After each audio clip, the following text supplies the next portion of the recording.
pëlqen.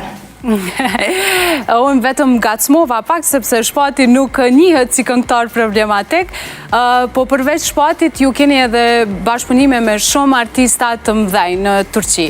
Cilët janë ata artista për gjitha audiencën që nuk e din? Aslında ben sadece sizi şey yapmak istedim çünkü Şubat böyle problematik bir insan gibi tanınmıyor. Ben aslında size de sormak istediğim bir sürü ünlü şarkıcılarla çalıştınız. Onlardan isim vererek de bahsedebilir misiniz? Gayet tabii ki. Bunların en başında 32 senedir İbrahim Tatlıses'le birlikte çalışıyorum. Onu sizler de tanıyorsunuz. Burada bütün Balkan tanıyor.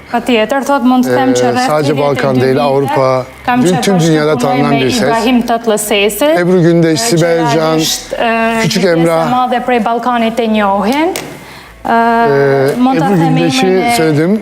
Yani sizin burada dinlediğiniz bütün o seslerle birlikte mutlaka çalıştım. Të gjithë këto zërat që ju I keni dëgjuar këto, dua të en them uzunu që da ne të gjithë 32 senedir İbrahim Tatlıses'le birlikteyim. Më së gjati, prej 32 vjeteve, jam së Onunla bashku artık me bir Ibrahim kan gibi Tatlısesin. olduk. Aynı beden